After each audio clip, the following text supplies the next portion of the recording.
नमस्कार और स्वागत है। आज हम रस्किन बॉन्ड की एक बहुत ही दिलचस्प कहानी द थीफ स्टोरी के सार को समझने की कोशिश कर रहे हैं।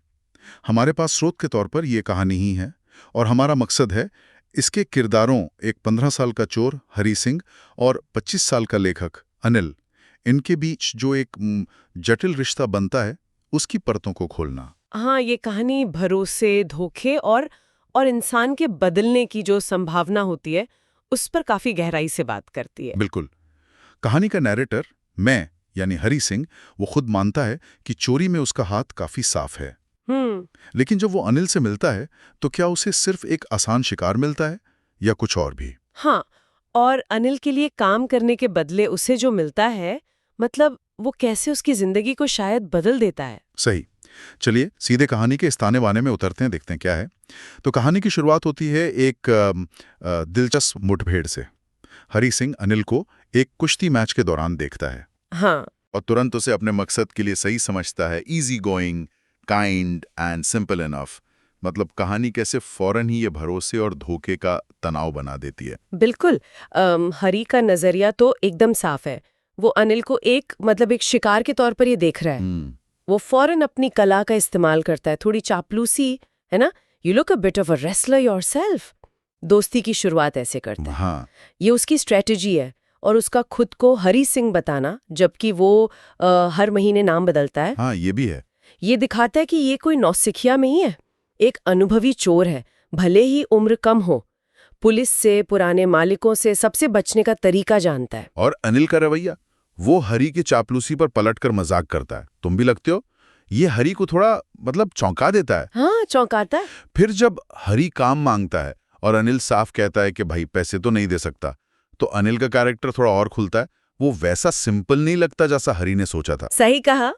और जब हरी खाना बनाने का झूठ बोलता है, मैं खाना बना सकता हूँ, अनिल कहता है अगर तुम बना सकते हो तो शायद मैं तुम्हें खिला सकता हूँ। हाँ। यहाँ अनिल का वो क्या कहते हैं, सहज विश्वास या शायद लापरवाही नजर आती है। एक अजनबी पर भरोसा कर रहा है। ये पहली बातचीत ही उनके रिश्ते की नींव डाल देती है। हरी का सोचा समझा धोखा और अनिल का लगभग कह सकते हैं अंधा भरोसा। लेकिन जो पहली रात होती है वो तो कमाल ही है। हाँ। हरी इतना इतना खराब खाना बनाता है कि अनिल उसे कुत्ते को डाल देता है। हाँ। और हरी को जाने को कहता है। हाँ। पर हरी क्या करता है? अपनी सबसे आकर्षक मुस्कान के साथ वहीं टिका रहता है। हाँ, वो हिलता नहीं है। और अनिल गुस्सा करने के बजाय हंस पड़ता है। हाँ। और कहता है कि वो उसे खाना बनाना सिखाएगा। हाँ। ये कितना अप्रत्याशित है। ये बहुत महत्वपूर्ण मोड़ है। अनिल का गुस्सा ना करना, बल्कि हंस देना और मदद की पेशकश करना, ये हरी के लिए जरूर चौंकाने वाला रहा होगा। हाँ, बिल्कुल। ये अनिल के चरित्र की एक झलक देता है। शायद वो दयालु है या लोगों को अलग नजरिए से देखता है। यहीं से हरी का प्लान थोड़ा जटिल होना शुरू हो जाता है। हाँ, क्योंकि अनिल वो रिएक्शन नहीं दे रहा जिसकी उसे उम्मीद थी। बिल्कुल। और फिर कहानी एक ऐसे मोड़ पर आती है जो शायद हरी ने कभी सोचा भी नहीं होगा। हाँ, अनिल सिर्फ खाना बनाना नहीं सिखाता, वो हरी को उसका नाम लिखना सिखाता है और जल्द ही पूरे वाक्य लिखना और नंबर जोड़ना सिखाने का वादा करता है। ये एक चोर के लिए क्या मायने रखता होगा? यही तो कहानी का केंद्रीय विरोधाभास है। हाँ। हरी, जिसका पेशा चोरी है, वो शिक्षा के महत्व को कितनी गहराई से समझ रहा है। सही बात है। वो सोचता है एक बार मैं पढ़े लिखे आदमी की तरह लिख सका तो मेरी उपलब्धि की कोई सीमा नहीं होगी। मतलब जिस चीज से वो शायद अपराध की दुनिया से बाहर निकल सकता है, यानी शिक्षा, वही उसे उसके शिकार से मिल रही है। वाह, ये तो सच में एक शक्तिशाली विडंबना है ना? लेकिन इस दौरान भी हरी अपनी आदत से बाज नहीं आता। वो रोज की खरीदारी में से रोज लगभग 1 रुपया बचा लेता है। छोटी मोटी बेईमानी। हाँ, वो चलती रहती है। और उसे लगता है कि अनिल ये जानता है पर उसे कोई आपत्ति नहीं है। He will not seem to mind। ये अनिल के कैरेक्टर को और भी रहस्यमय बनाता है। क्या ये अटूट विश्वास है या सिर्फ लापरवाही? ये सवाल तो बना ही रहता है। अनिल का व्यवहार है ही पहेली जैसा। वो हरी को घर की चाबी दे देता है। सोचिए, भरोसे की पराकाष्ठा है ये। हाँ यार। वो अनियमित रूप से कमाता है, पत्रिकाओं के लिए लिखकर। हरी उसे जीविका चलाने का एक अजीब तरीका समझता है। पैसे आते हैं तो जश्न मनाता है, नहीं होते तो चिंता करता है। ये सब उसे हरी की नजर में एक लापरवाह इंसान बनाता है, जो चोरी के लिए आसान हो सकता है। लेकिन उसका भरोसा? हाँ, उसका भरोसा उसे मुश्किल लक्ष्य भी बनाता है। सही।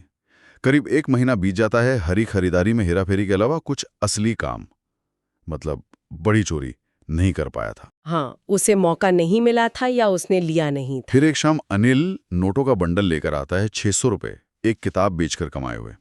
हरी उसे पैसे गद्दे के नीचे रखते देखता है। उसे लगता है यही मौका है।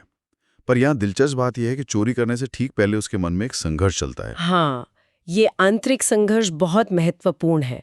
हरी सोचता है कि लालची आदमी को लूटना आसान है क्योंकि वो नुकसान झेल सकता है। सही? लेकिन अनिल जैसे लापरवाह आदमी को लूटना मुश्किल है, हो सकता उसे पता भी ना चले, और इससे चोरी का सारा मजा खत्म हो जाता है। मतलब चोरी उसके लिए सिर्फ पैसे ही कमाना नहीं है, एक तरह की कला या चुनौती भी है। हाँ, कुछ हद तक लगता तो यही है। वो खुद को तर्क देता है, भाई मुझे अभ्यास की जरूरत है, I am out of practice.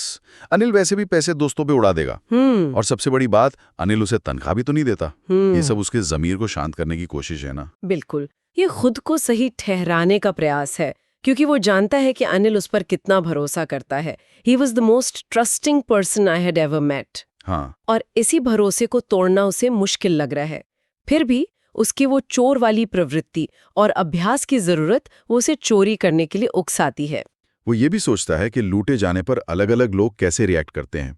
लालची डरता है, अमीर गुस्सा होता है, गरीब स्वीकार कर लेता है। हाँ, उसने चेहरों का अध्ययन किया है। लेकिन अनिल के बारे में वो जानता है कि उसे चोरी का पता चलने पर सिर्फ उदासी होगी, पैसे खोने की नहीं, बल्कि विश्वास खोने की। विश्वास खोने की। ये समझ उसके अंदर पहले से है। बिल्कुल। चोरी का दृश्य तनावपूर्ण है, पर हम उस पर ज्यादा नहीं रुकते। मुद्दे की बात यह है कि वो पैसे लेकर भाग जाता है, 600 रुपए।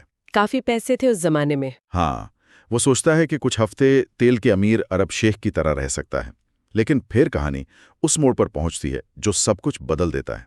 स्टेशन। हाँ, स्टेशन का सीन वही कहानी का दिल है, कह सकते हैं। लखनऊ एक्सप्रेस चल रही है धीमी रफ्तार में, वो आसानी से कूद सकता था। हाँ बिल्कुल।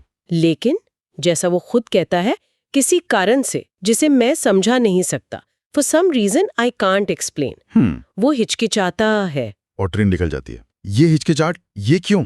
यहीं रुककर सोचना पड़ता है, क्या ये अनिल के चेहरे पर आने वाली उस उदासी का ख्याल था जिसके बारे में उसने पहले सोचा था? हो सकता है, या अचानक उसे अपने अकेलेपन का एहसास हुआ। ये भी हो सकता है। कहानी कहती है कि उसके कोई दोस्त नहीं थे, वो किसी पर भरोसा नहीं करता था, और अब उस सुनसान प्लेटफॉर्म पर वो अकेला था। एकमात्र व्यक्ति जिसे वो जानता था, उसी को उसने लूट लिया था। कितना अकेलापन होगा उस वक्त। हाँ, ये सभी कारण हो सकते हैं। शायद ये सब मिलकर उसकी हिचकिचाहट की वजह बने। उसका कोई ठिकाना नहीं है, छोटे होटलों में रुककर वो ध्यान आकर्षित नहीं करना चाहता। हाँ, वो भी है। अचानक वो चोरी की आजादी से भारी अकेलेपन की तरह महसूस होती है, और शायद कहीं ना कहीं अवचेतन में वो शिक्षा वाला विचार भी। कौन गया होगा। हाँ, शायद। फिर वो मैदान में बेंच पर बैठ जाता है। नवंबर की ठंडी रात, बूंदाबांदी शुरू होती है जो तेज बारिश पर बदल जाती है। उसके कपड़े भीग जाते हैं, नोट गीले हो जाते हैं। ये बारिश, ये भीगना, क्या ये सिर्फ मौसम है या इसका कोई गहरा मतलब है? ये शायद एक तरह का शुद्धिकरण है, या वास्तविकता से सामना करने का प्रतीक। घंटाघर के नीचे बैठकर उन गीले नोटों को महसूस करते हुए उसे असली एहसास होता है, क्या ये अनिल के पैसे हैं। सुबह शायद अनिल उसे सिनेमा जाने के लिए 2-3 रुपए देता, पर अब उसके पास सब कुछ है। लेकिन इस सब कुछ की कीमत क्या है? सही बात है, कीमत क्या है? कीमत यह है कि वो अब अनिल का खाना नहीं बना सकता, बाजार नहीं जा सकता, और सबसे महत्वपूर्ण, पूरे वाक्य लिखना नहीं सीख सकता। ओह, तो वो शिक्षा वाली बात चोरी के उत्साह में वो भूल गया था। हाँ, भूल गया था। लेकिन अब उसे याद आता है पूरे वाक्य, होल सेंटेंसेस। वो जानता है कि ये एक दिन उसे इन कुछ 100 रुपयों से कहीं ज्यादा कमा कर दे सकते थे।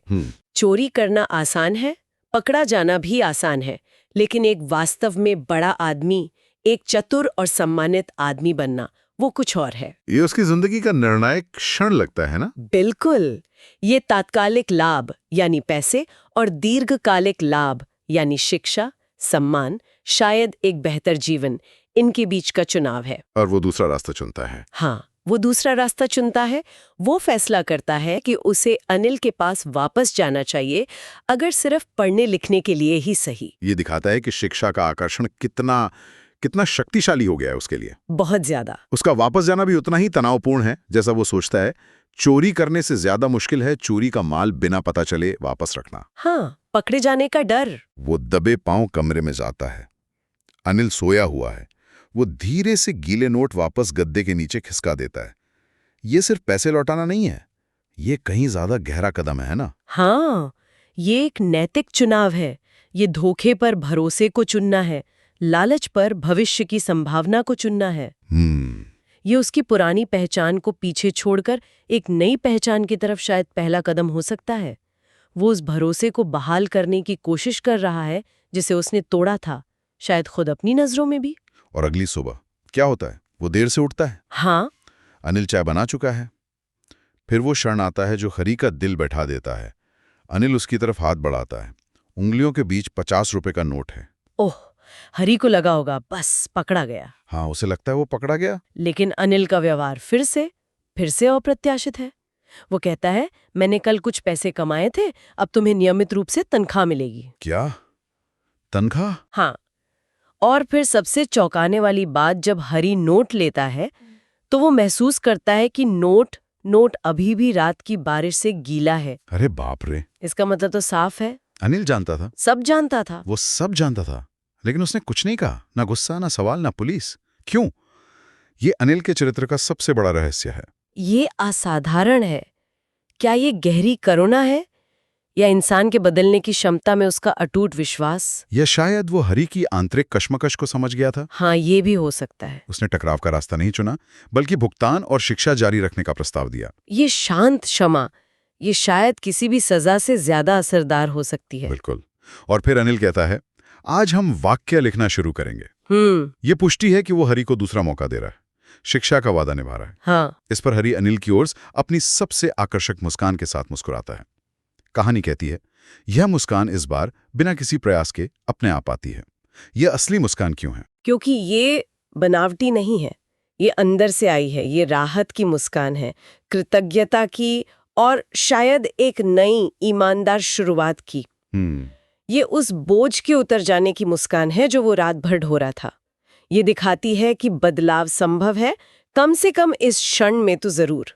तो ये कहानी एक सोची समझी धोखेबाजी से शुरू होती है, लेकिन एक पल की हिचकिचाहट, शिक्षा की चाहत और एक व्यक्ति के असाधारण भरोसे के कारण एक संभावित छुटकारे पे खत्म होती है। हाँ, हरी सिंह का किरदार हमें दिखाता है कि जीवन की दिशा बदल सकती है। हाँ, और ये हमें विश्वास की ताकत, शिक्षा की परिवर्तनकारी क्षमता और मानवीय रिश्तों की जो जटिलताएं हैं, उन पे सोचने पर मजबूर करती है। वो सवाल तो रही जाता है, अनिल ने हरी को पुलिस के हवाले क्यों नहीं किया? बिल्कुल, ये सवाल हमें उसके अनोखे नजरिए के बारे में सोचने पर विवश करता है। क्या उसका एक संघर्षशील लेखक होना, जो शायद मानवीय कमजोरियों को ज्यादा समझता हो, जिसके लिए भौतिक नुकसान से ज्यादा विश्वास का टूटना मायने रखता हो, क्या ये उसके इस व्यवहार को समझाता है? हाँ, ये सोचने वाली बात है। ये भी सोचने वाली बात है कि क्या अनिल जैसे लोग असल जिंदगी में भी होते हैं? क्या हमारा समाज ऐसे दूसरे मौकों को जगा देता है? बड़ा सवाल है। ये कहानी हमें इसी विचार के साथ छोड़ जाती है। क्षमा की शांत शक्ति कितनी प्रबल हो सकती है। और शिक्षा? हाँ, और शिक्षा कैसे अप्रत्याशित तरीकों से चोरी के पैसों से कहीं अधिक मूल्यवान साबित हो सकती है, न सिर्फ आर्थिक रूप से, बल्कि एक इंसान के चरित्र और भविष्य के निर्माण के लिए भी। शायद कहानी का असली संदेश यही है। हाँ, शायद यही है कि भरोसा और शिक्षा मिलकर बदलाव का एक शक्तिशाली जरिया बन सकते हैं, अगर उन्हें मौका दिया जाए।